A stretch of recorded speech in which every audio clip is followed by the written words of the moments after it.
Bom dia, graça e paz. Mais um dia fez o Senhor por nós, por isso estamos alegres. Hoje o nosso devocional do dia 7 de junho vai dizer que você foi escolhido. Eu também fui escolhida.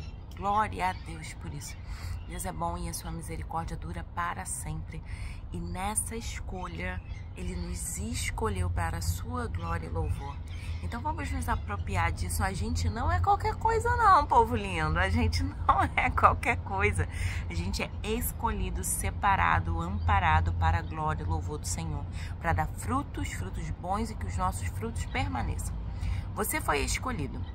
Vocês, porém, são geração eleita, sacerdócio real, nação santa, povo exclusivo de Deus, para anunciar as grandezas daquele que os chamou das trevas para a sua maravilhosa luz. 1 Pedro 2:9. Você é sacerdócio real, geração santa, raça eleita, povo exclusivo de Deus, para anunciar às pessoas que existe luz, que elas não precisam viver nas trevas, porque Jesus é a nossa luz. Inicio este dia com uma pergunta muito importante. Você sabe para que nasceu o seu propósito aqui na Terra? Você sabe? Você conhece o seu propósito? O que você veio fazer aqui? Essa pergunta precisa ser respondida por você mesmo. O que você veio fazer aqui? Qual o seu propósito? Você precisa responder essa pergunta. O texto que lemos diz que somos povo exclusivo de Deus, criados e separados para Ele, a fim de anunciar a grandeza do Pai. Entenda que você foi criado com um grande propósito. Quando estamos alinhados com o propósito de Deus, chegamos aonde jamais poderíamos imaginar, pois Deus é o único que pode transformar pessoas improváveis em homens e mulheres que marcam história em sua geração. Olha aqui, você não vai na força do seu braço, você não vai porque a sua família tem brasão, né? Brasão, anel, patente alta, não. É porque eu falo, né? Eu tenho algumas amigas que eu falo, amiga com pedigree. Eu falo assim, né? Eu não tenho pedigree, eu não tenho pedigree. Mas tem gente que tem pedigree, que tem patente, que tem brasão, tem tudo. Essa pessoa abençoada veio.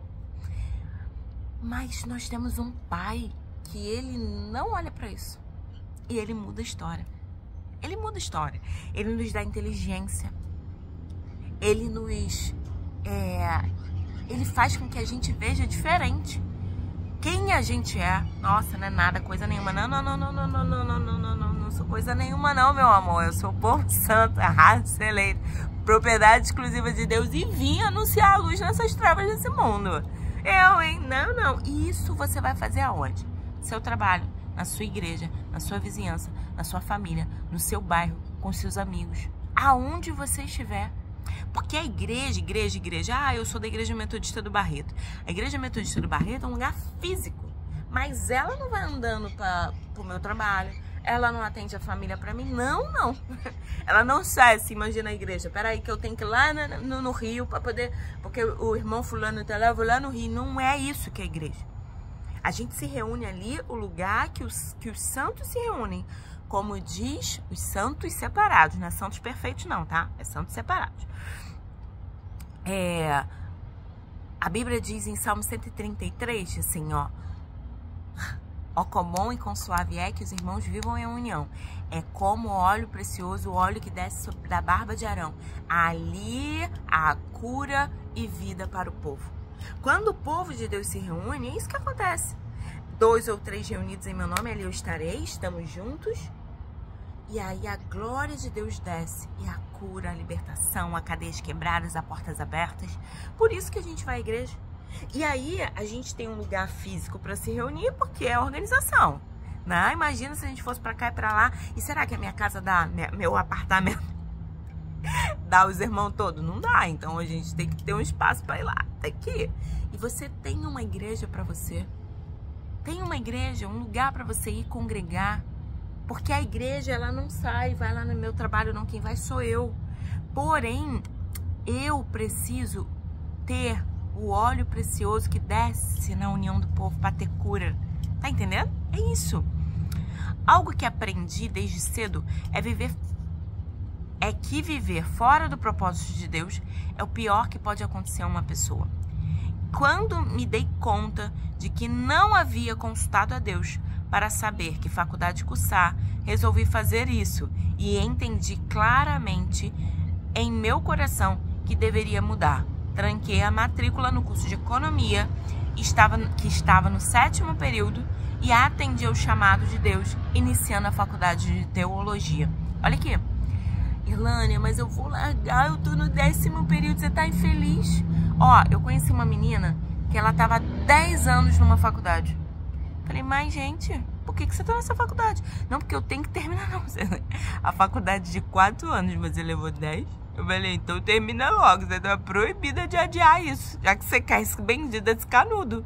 Mas percebe, às vezes a coisa fica ralentada, fica engonha ali, ó. Você não consegue sair, você faz tudo, e aí você perde não sei o quê. Chega na época da prova, você fica doente, porque você não quer fazer aquele curso. Na procrastinação, não é assim, ó, falta de coragem de dizer, isso não é pra mim, não é o propósito de Deus pra minha vida. E vai fazer outra coisa. Fala, Deus, revela logo o teu propósito para eu poder fazer, trancar 7º período de economia e ir para teologia, que é o que Deus me chamou para fazer. O Júnior Rochirola falando, tá? Eu não acredito nisso, tá? Porque eu acredito em Jesus Cristo como único Senhor e Salvador. E a Bíblia diz que ao homem foi dado a oportunidade de morrer apenas uma vez. Então eu não acredito em outras vidas, porque eu leio a Bíblia e a Bíblia é o meu manual de fé, ok? Então, como tá escrito lá, pra mim não faz sentido. Mas eu brinco, se eu vivesse 27 vidas, eu seria 27 vezes psicóloga, porque gente, é isso que Deus me chamou para fazer. Porém, entretanto, contudo, todavia, minha mãe dizia que eu era repórter investigativa, psicóloga, entendeu? Porque ela falava, mas gente, a pessoa chegava, a pessoa tava rindo, eu falava, ele tá tão triste, né? Minha mãe, que isso, ele tá rindo? Eu falei, não, ele tá triste. Depois a gente ficava sabendo, né? Aí mamãe falava assim, repórter investigativa, psicóloga, nasci psicóloga. Só que tive que fazer 5 anos de graduação, mais 6 pós-graduações, mais formações em psicanálise, TCC, esquema pra estar aqui. Porque não é assim, penso logo existo, não. Dá trabalho pra fazer, né? E a gente tá construindo essa psicóloga aí que eu quero ser. Quando você entende o seu propósito neste mundo, tudo muda. E algumas rotas da vida precisam ser reprogramadas. Então, não estranhe se Deus mudar a sua história de forma radical. Essa semana eu falei com uma cliente sobre Mike Murdock, Ur-Designo é o livro. Ele tem o capítulo 7 que fala: mudanças geográficas trazem milagres extraordinários. Aí eu falei para uma cliente, a outra veio trazer. Falei, tá, essa semana Deus já me lembrou uma revelação. Deus vai te lembrar aquilo que você colocou aqui dentro há um tempo atrás. Como é que eu vou criar isso? Eu não crio nada, gente. Eu leio e fica aqui armazenado. E aí eu uso na hora que é útil, ok? E a Bíblia fala para o que for útil. Eu falei assim, ó, pera aí que eu tenho um livro pra você. Aí na sessão dessa semana ela falou, Lânia, eu tô amando o livro, tá mudando minha vida. Falei, é isso. E que Deus mude muitas vidas. Que Deus mude a sua vida. Que Deus mude a sua história. Que Deus alegre o seu ser, que Deus marque a sua história para um novo tempo. Mas o virar da chave para essa nova vida precisa vir de posicionamento. O posicionamento é seu. Você não pode ficar parado esperando tudo mudar e sua vida fazer sentido. Olha aqui, a mamãe falava, na nossa igreja, lá onde a gente morava, tinha uma igreja que é uma igreja que fica aberta o tempo todo. Eu não vou falar o nome da igreja por questões éticas. Mas tinha um cara que ele ficava lá todo dia, em pé naquela porta. E ele falava, Deus vai mudar a tua vida, Deus vai mudar a tua vida, Deus vai mudar a tua vida. E minha mãe ficava olhando, ele tava sempre lá. E ele tá lá até hoje, tá? Eu fui lá outro dia, ele tá lá. Deus vai mudar a tua vida. Enfim. E aí minha mãe falava assim, Deus vai mudar a vida, mas ele não vai trabalhar? Ele não vai estudar? Ele não vai... Fica ali na igreja? Vivendo como? E se eu sou luz para as nações, eu fico na porta da igreja, ok, eu tô lá. Mas será que eu não tenho que ir para um lugar, não para uma empresa, falar de Jesus para os funcionários? Para os funcionários? Quando tiver um perrengue, eu falar, peraí que eu vou orar. Mas eu clamei ao Deus do céu, Ele ouviu o meu clamor. E aí a pessoa vai virar pra você e falar assim, o que você fez? Eu orei ao Deus do céu, Ele ouviu o meu clamor. Menina, aí você começa ali, você não é chato de galocha, você não fica perturbando a vida de ninguém, mas você tem um posicionamento, eu vou orar por isso. Aí daqui a pouquinho as pessoas começam, você pode orar, porque minha filha tá doente, você ora pra mim? Menina, esse problema aqui, ninguém tá resolvendo, você ora pra gente conseguir resolver? A luz está chegando e as trevas se vão, barreiras se vão, por causa da tua luz. Você chegou, o mal tem que sair. Lembre-se, só ouve a Deus quem para de prestar atenção em sua voz. Para você ouvir a Deus, você vai precisar silenciar as vozes da sua cabeça. Você vai falar assim, vozes da minha cabeça, pensamentos intrusivos. Pode ficar quieto, porque agora Deus vai trazer ordem.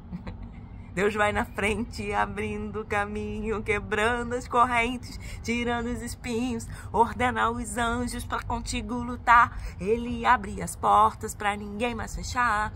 Deus vai na frente. Acabou. Vozes da minha cabeça. Deus está chegando. E você fica quieto. Porque às vezes não é demônio não, às vezes é a nossa cabeça mesmo perturbada. Alma, porque está batido, espera em Deus, pois ainda o louvarei. Não permita que nada o afaste de quem você nasceu para ser. Pois seu propósito está escondido em Deus. E somente Ele poderá revelá-lo para você. Você quer saber qual é o propósito para sua vida? Chegai-vos a mim e eu me chegarei a vós. Chegue diante de Deus e fala, Deus, eu vim aqui. Oh Deus, eu vim aqui só para te dizer que minha esperança está em ti. Eu não tenho nada além de ti. Nada além da promessa, da tua promessa. Eu não tenho nada. Chega diante de Deus e começa a falar com Ele. Vamos orar? Pai, em nome de Jesus, nós fomos escolhidos. Pai, revela essa verdade para nós. Que possamos parar de dar desculpa e nos posicionarmos diante da tua presença e descobrirmos em Ti o propósito que o Senhor tem para nós e o sentido da nossa vida. Mas que em tudo possamos ter em mente que nascemos para engrandecer o Teu nome, Pai. Fortalece a nossa vida, ajusta a nossa caminhada, muda a nossa sorte e dai-nos, ó Pai, um dia de vitória e paz. Que a partir de hoje venhamos caminhar com clareza, que a luz venha brilhar em nós e que aonde a gente chegar, essa luz venha iluminar. Em nome de Jesus. Amém. Amém? Hoje é 158 de 365 dias. Salmo 62 é o que você vai ler na tua casa. Propósito é a palavra-chave. Sem dar ouvidos a Deus, você nunca descobrirá o seu propósito. Quer descobrir o seu propósito? Dá ouvido a Deus. Por favor, ouvido a Deus. Dá ouvido à pessoa certa. Silencie as vozes da sua cabeça e escute Deus. Mas eu escolho Deus. Eu escolho ser amigo de Deus. Eu escolho Cristo todo dia. Já morri para minha vida, agora vivo a vida de Deus. Que você possa escolher Deus e que Ele seja o centro da sua existência. Que Deus te abençoe e te guarde. Que Deus faça resplandecer o rosto dele sobre ti. Que Deus tenha misericórdia de você e te dê a paz. Beijo grande e até amanhã.